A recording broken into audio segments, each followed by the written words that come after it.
Hey, what's up? It's Chris Taylor, Middle Class Man. We are back on trying to figure out how you buy a $1 million business. And today's episode, we're talking about evaluation of assets. So let's check out what this business has.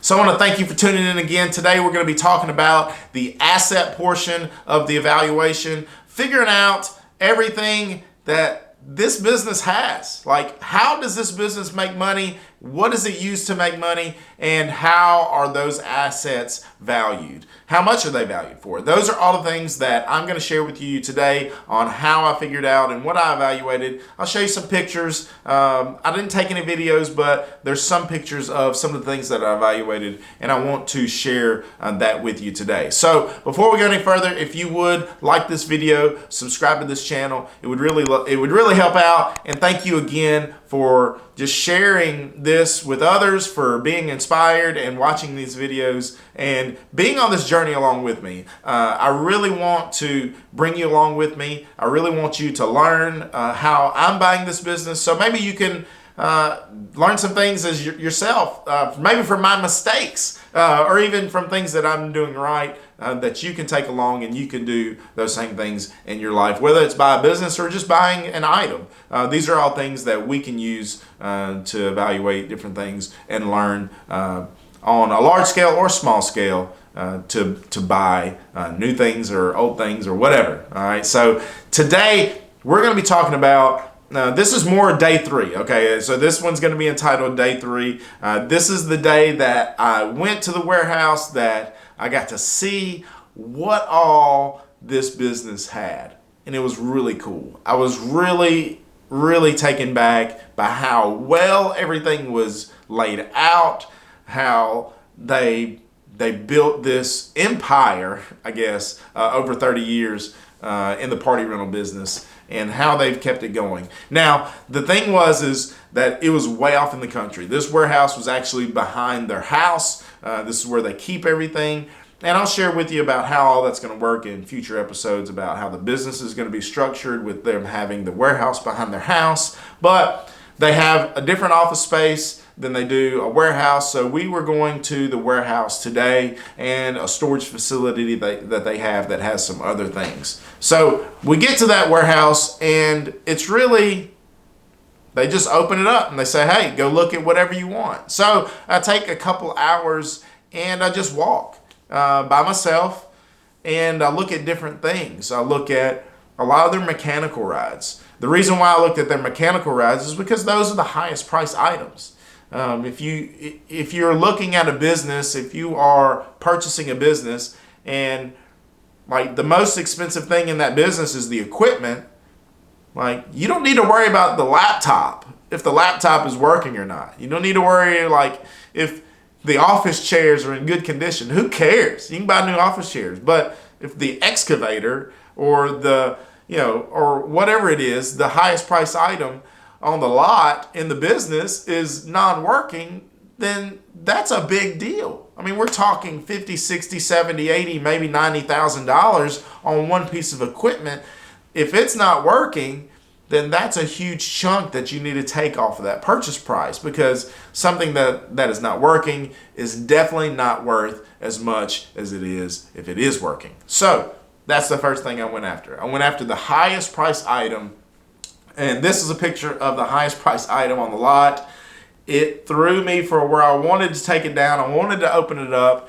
This is a teacup ride.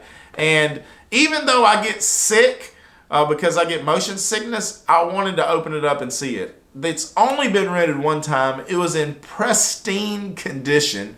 They bought it just before COVID, didn't rent it out because of COVID, and they rented it out one time in 2021, and ever since then it's just been really sitting in storage under a barn, I guess, per se. But they moved it out so I could look at it. So we got to look at this. We didn't take it down or anything, just because of the time it takes to open it up. We'll be doing that in the future. But that teacup ride was really, really cool. to see something that was new, and it was something that was probably worth a good bit of money. All right, and I'll share a little bit about how I evaluated those things in a minute. Some other things we looked at. These are some other pictures of some of the other mechanical rides. I'm just throwing these up on the screen so you can see. There's a pirate ship, there's a carousel, there's some swings. Some of them look a little crazy. Maybe you're thinking when you look at these, I'm not putting my kid on this. So, but they're very safe. Everything is inspected every year to make sure that everything is right. We always laugh when we go to the fair and people riding the swings. They're like, "I'm not riding that. What if one of those chains break?" And once you get into this business and you understand the things that goes through to make everything safe, they're not going to break. Like even if one broke, there's 3 others that are there, plus a safety chain. So there's a lot of things that are put in place to keep these rides, what we would call carnival rides, from anything happening to anybody. And I just thought about it. I'm wearing my Starlink shirt, so bought this at NASA. So shout out to Elon Musk.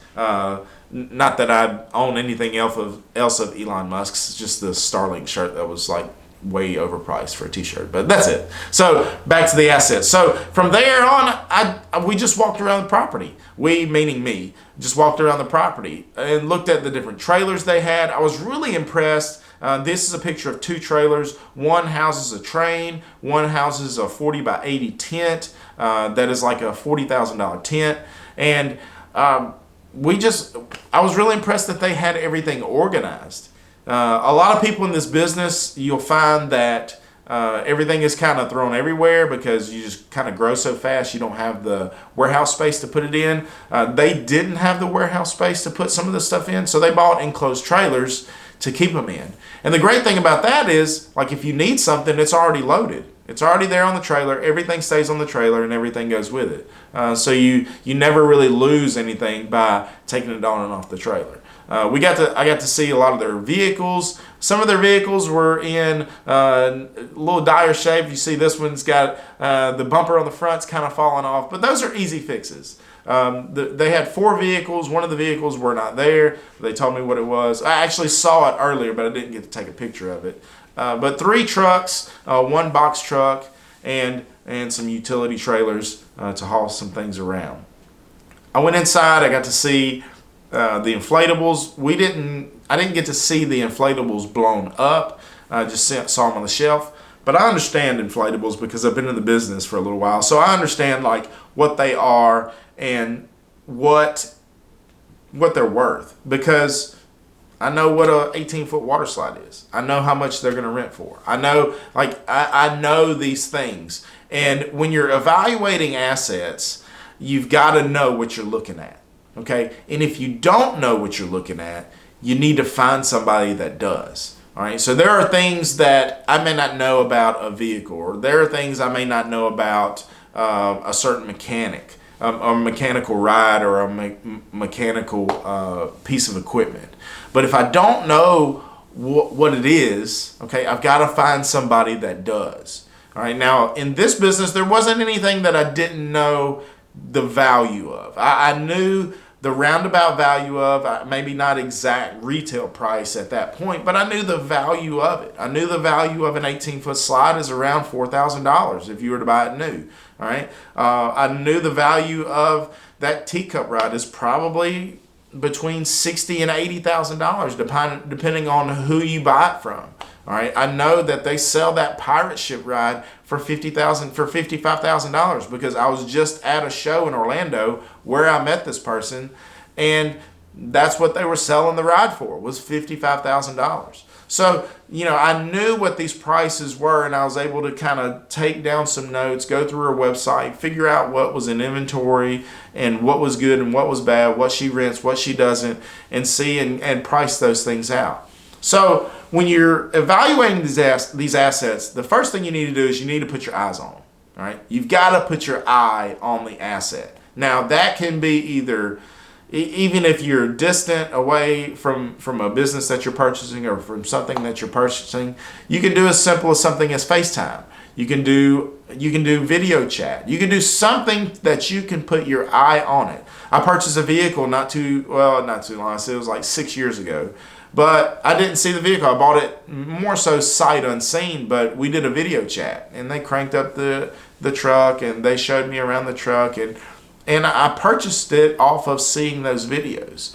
All right, I already understood what I was purchasing, but I wanted to see what I was purchasing. So the first thing when you're evaluating assets is you got to look at it.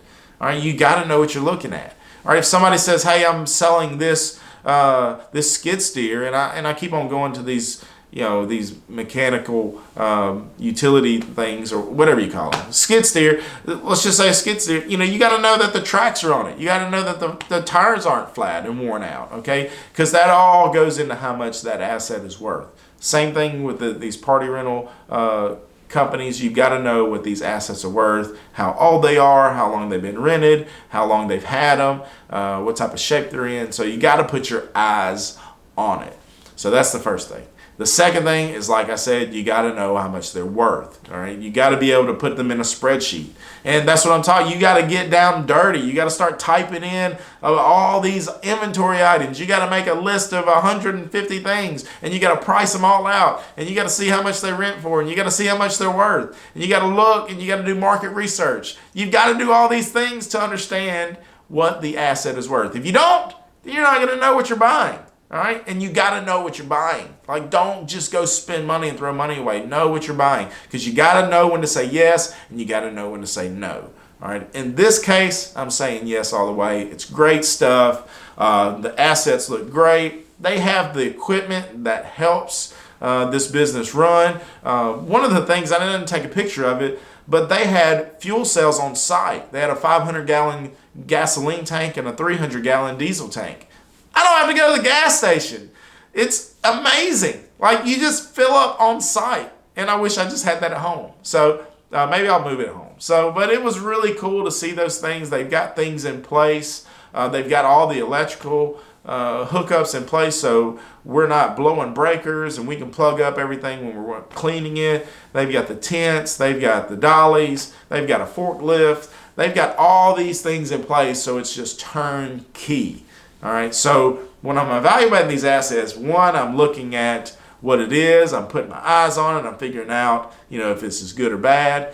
Second thing is I'm in my head and also on paper when I get back home, and even before I did a little bit of homework, figuring out like what I could get or figuring out what these things were worth before I even saw them. And now that I'm saw them, I'm able to give a better assessment of the assets. But the third thing is putting it all together. All right, putting those two things together. As I said, when you see all the assets and you're able to give value to them, then you can sit down and you can really crunch numbers and see if the value of the assets are accommodating or go in line with the purchase price of the business. Because there's two things, and I'm going to share this when I talk about the deal, when we close the deal, is there's two different portions on an asset purchase agreement. And that's how I'm purchasing this business, is with an asset purchase agreement. And it just doesn't go with the assets, but it also goes with the goodwill of the business. Two separate different things. You have the assets, and then you have the goodwill of the business. Goodwill of the business being that this business does make money and has a worth of X number of dollars. The assets have a value and they're worth a certain number of dollars. Those two numbers come together and you give a value of the business off of those numbers. You already know the value of the business. We have valued the business at $750,000. But in this assessment, we have to give value to both of these categories, the assets and the goodwill of the business, for a couple different things. Tax purposes, for write-offs, and all things that I'll share about in another video when we close this deal. So these assets are very important. The evaluation of these assets are very important, and the discussion of how these assets are going to be added on that purchase agreement are very important. So when you're evaluating assets, make sure to do those three things. I did those 3 things. I made sure that I checked everything out. And you can go into I spent one day. And when I say one day, I spent like 4 hours evaluating these assets. There's no way that you can evaluate 100 plus inflatables, 10 plus mechanical rides, all different types of other things in 4 hours. But I understood the business enough that I was able to, when I saw what was there, I understood that, hey, that is a working item. That is something that doesn't need much work or doesn't need work at all.